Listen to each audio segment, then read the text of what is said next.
வணக்கம். நீங்க கடைசியா படிச்ச புத்தகம் ஞாபகம் இருக்கா? அதோட அட்டை, அந்த பக்கங்களோட வாசனை, கையில பிடிக்கும்போது இருக்கிற அந்த ஒரு ஃபீல். ஆமா. ஆனா, ஒரு எழுத்தாளரோட மனசுல உதிச்ச ஒரு சின்ன யோசனை, எப்படி இப்படி ஒரு முழு புத்தகமா உங்க கைக்கு வந்து சேருது? அந்த பயணம், அது எவ்ளோ சிக்கலானதுன்னு எப்படின்னா யோசிச்சிருக்கீங்களா? நிச்சயமா. இன்னைக்கு நீங்க எங்களோட பகிர்ந்துகிட்ட சில குறிப்புகள வச்சு, அந்த முழு பயணத்தையும் நம்ம கொஞ்சம் ஆழமா அலசி ஆராயப் போறோம். ஆமா. இது வெறும் காகிதத்தையும் மசியும் ஒன்னா சேர்க்கிற விஷயம் இல்ல. இதுல படைப்பாற்றல், கடுமையான வணிக முடிவுகள், சட்ட நுணுக்கங்கள், டெக்னாலஜின்னு பல விஷயங்கள் பின்னி பிணைஞ்சிருக்கு. அப்படியா? ஒரு கனவு எப்படி ஒரு பொருளா மாறுதுங்கிற அந்த ரசவாதத்தை நம்ம படிப்படியா பார்க்கலாம். சரி. அப்போ ஆரம்பத்துல இருந்தே தொடங்குவோம். எல்லாத்துக்கும் புள்ளி அந்த ஐடியா தானே? ஆமா. இதுதான் பல எழுத்தாளர்கள் சந்திக்கிற முதல் பெரிய சவால்.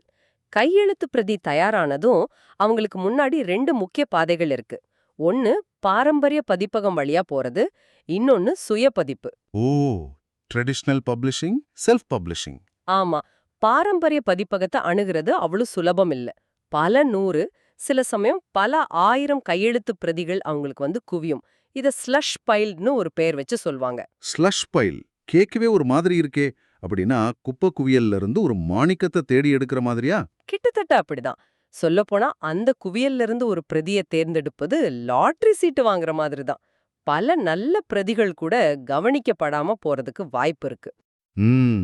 ஒருவேளை அவங்களுக்கு உங்க கதை பிடிச்சு போனா, உங்களுக்கும் பதிப்பகத்துக்கும் நடுவுல ஒரு ஒப்பந்தம் கையெழுத்தாகும். இது ரொம்ப முக்கியமான ஒரு கட்டம். சுய பதிப்புல. சுயபதிப்புல இந்த தடைகள் எதுவும் இல்ல. ஆனா எல்லா பொறுப்பும் உங்க தோள் மேல தான். ஓகே. இந்த ஒப்பந்தம் பத்தி கொஞ்சம் சொல்லுங்களேன். அதுல ஒரு எழுத்தாளர் என்னவெல்லாம் எதிர்பார்க்கலாம்?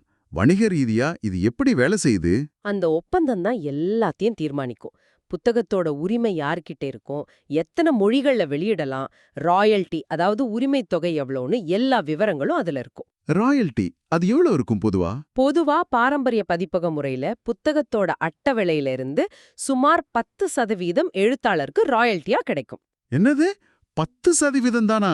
ஒரு புத்தகத்தை உருவாக்க இவ்வளவு கஷ்டப்படுற எழுத்தாளருக்கு இது ரொம்ப குறைவா தெரியுதே. இது ஒரு நியாயமான கேள்வி. ஆமா, மேலோட்டமா பார்க்கும்போது குறைவா தெரியலாம்.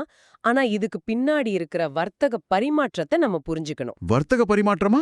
ஆமா, பதிப்பகம்தான் அச்சிடும் செலவு, விநியோகம், மார்க்கெட்டிங், சட்ட சிக்கல்கள்னு எல்லா நிதி ஆபத்துகளையும் ஏத்துக்குது. இது ஒரு பெரிய முதலீடு. ஓ, சரி சரி. அதனால தான் அந்த 10%.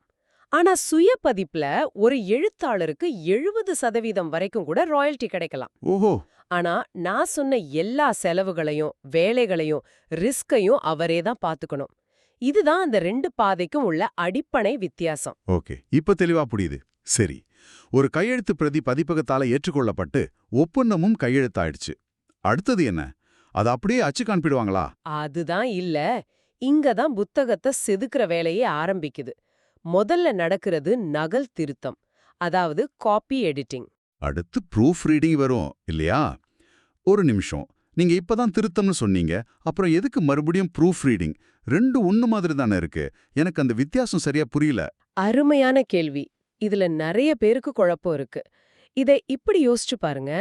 காப்பி எடிட்டிங்கிறது ஒரு சிற்பி பெரிய உளிய வச்சு கல்லுல இருக்கிற தேவையற்ற பகுதிகளை எல்லாம் நீக்கி சிலைக்கு ஒரு தெளிவான வடிவத்தை கொடுக்கற மாதிரி. ம். வாக்கிய அமைப்பு சரியா இருக்கா, இலக்கணம் சரியா இருக்கா, கதையோட ஓட்டம் தடையில்லாம போகுதான்னு பாப்பாங்க. கருத்து தெளிவா வாசகருக்கு போய் சேருதான்னு உறுதிப்படுத்துற இடம் இது. அப்போ ப்ரூஃப் ரீடிங்.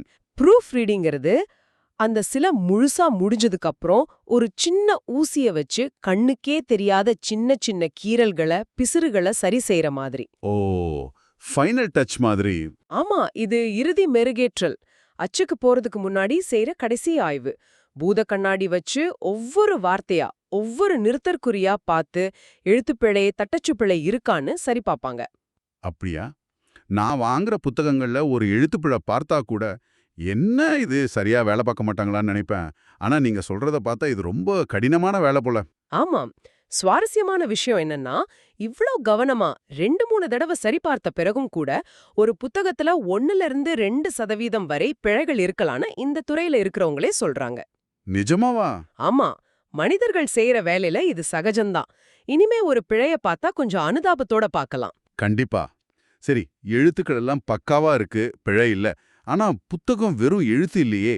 அதுக்கு ஒரு தோற்றம் வேணும். படிக்கிறவங்களுக்கு ஒரு நல்ல அனுபவத்தை கொடுக்கணும். அந்த பக்க வடிவமைப்பு விஷயத்துக்குள்ள போலாமா? நிச்சயமா. இதுக்கு பேரு பக்க வடிவமைப்பு இல்லனா டைப் செட்டிங். அதாவது ஒரு புத்தகத்தோட பக்கங்கள்ல எழுத்துக்களையும் படங்களையும் அழகா படிக்க எளிதா இருக்கிற வகையில அமைக்கிறது. இதுல என்னென்ன விஷயங்கள்லாம் வரும்? எந்த ஃபாண்ட் பயன்படுத்தணும், எழுத்துக்களோட அளவு என்ன, வரிகளுக்கு நடுவுல எவ்ளோ இடைவெளி இருக்கணும், பக்க எண்கள் எங்கே வரணும், ஒரு அத்தியாயம் முடியும் போது அடுத்த அத்தியாயம் அதே பக்கத்துல தொடங்கணுமா இல்ல புதிய பக்கத்துல தொடங்கணுமான்னு எல்லா முடிவுகளும் இங்கே தான் எடுக்கப்படும். ஓ! இது புத்தகத்தோட தோற்றத்தையே தீர்மானிக்கிற ஒரு முக்கியமான கலை. ஆமா. ஒரு புத்தகம் தயார். ஆனா அது எப்படி உலக அளவுல அங்கீகரிக்கப்படுது? நம்ம ஊர்ல விக்கிற ஒரு புத்தகத்தை வெளிநாட்டுல இருக்கிற ஒரு நூலகம் எப்படி தேடி கண்டுபிடிக்குது? அதுக்கு ஒரு அமைப்பு இருக்கா? இருக்கு. அதுக்கு பேரு தான் ISBN, அதாவது international standard book number. ISBN? ம். நான் பார்த்திருக்கேன் புத்தகங்களோட பின்னாடி. ஆமா. இத ஒவ்வொரு புத்தகத்துக்கும், ஏன் அதோட ஒவ்வொரு பதிப்புக்கும், hardcover, paperback, book எல்லாத்துக்கும் கொடுக்கப்படுற ஒரு தனித்துவமான 13 இலக்க எண். 13 இலக்கமா? ஆமா, இத புத்தகத்துக்கான ஒரு பாஸ்போர்ட் அல்லது ஆதார் அட்டைன்னு சொல்லலாம். இந்த எண்ணை வச்சுதான் உலகத்துல எந்த மூலையில இருந்தும் ஒரு குறிப்பிட்ட புத்தகத்தை அடையாளம் காண முடியும். ஓ! கடைகள், நூலகங்கள் எல்லாரும் இத வச்சு தான் ட்ராக் பண்ணுவாங்களா? சரியா சொன்னீங்க. புத்தக கடைகள், விநியோகஸ்தர்கள், நூலகங்கள் எல்லாரும் இந்த எண்ணை வச்சுதான் புத்தகங்களை கண்காணிப்பாங்க, பட்டியலிடுவாங்க. ஓகே, இப்போ புத்தகத்தோட உள் வேலைகள், தொழில்நுட்ப விஷயங்கள் எல்லாம் முடிஞ்சது. இப்போ பலரும் புத்தகத்தை வாங்குறதுக்கு முன்னாடி பார்க்குற முதல் விஷயத்துக்கு வருவோம். அட்டைப்படம். ஆமா, ரொம்ப முக்கியமான பகுதி. ஒரு புத்தகத்தோட ஆன்மாவ அந்த அட்டைப்படம் பிரதிபலிக்கணும்னு சொல்லுவாங்க. இது ஒரு சிறந்த உதாரணம். ஏன்னா, ஒரு நல்ல அட்டைப்படங்கிறது எழுத்தாளரோட பார்வைக்கும் வடிவமைப்பாளரோட திறமைக்கும் நடுவுல நடக்கிற ஒரு உரையாடல் மாதிரி. ம். ஒரு நல்ல படைப்பு உருவாக நேரமாகும்.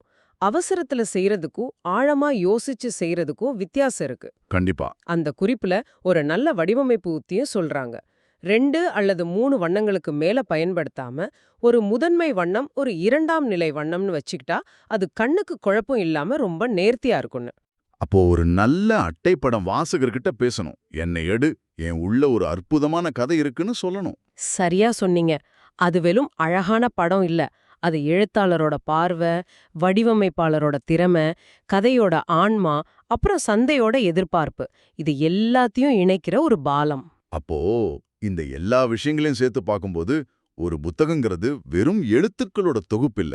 கண்டிப்பா இல்ல. அது ஒரு யோசனையோட விதை, பல பேரோட உழைப்புங்கிற உரத்துல வளர்ந்து ஒரு முழுமையான வடிவத்தை அடையுது. எழுத்தாளர், பதிப்பாளர், ஆசிரியர், வடிவமைப்பாளர்னு ஒரு பெரிய குழுவோட கூட்டு முயற்சி இது. சுருக்கமா சொல்லணும்னா, ஒரு புத்தகங்கிறது கலை பார்வையையும் சந்தை யதார்த்தங்களையும் சமநிலைப்படுத்துற ஒரு அற்புதமான தயாரிப்பு. நீங்க அடுத்த முறை ஒரு புத்தகத்தை கையில எடுக்கும்போது அதோட காகிதத்தோட வாசனையையும் அட்டைப்படத்தோட அழகையும் தாண்டி அதன் பின்னால் இருக்கும் இந்த பயணத்தையும் நினைவில் கொள்ளுங்க. இந்த உரையாடலின் முடிவில் உங்களுக்காக ஒரு சிந்தனை. சமூக ஊடகங்கள் நம் கவனத்தை நொடிக்கு நொடி சிதறடித்து நம்முடைய கவனக் குறைபாட்டை ஏற்படுத்துகின்றன என்று நம்முடைய மூளைக் குறிப்புகளில் குறிப்பிடப்பட்டுள்ளது. உண்மைதான். இதை கருத்தில் கொள்ளும்போது எதிர்காலத்தில் ஒரு புதிய தலைமுறை வாசகர்களின் கவனத்தை ஈர்க்கவும் அதை தக்க வைக்கவும் ஒரு புத்தகத்தின் வடிவமைப்பு, அதன் அட்டைப்படம் மட்டுமல்ல, அதன் பக்க வடிவமைப்பு, அத்தியாயங்களின் நீளம் மற்றும் தொடும் உணர்வு எப்படி மாற வேண்டுமென்று நீங்கள் நினைக்கிறீர்கள்?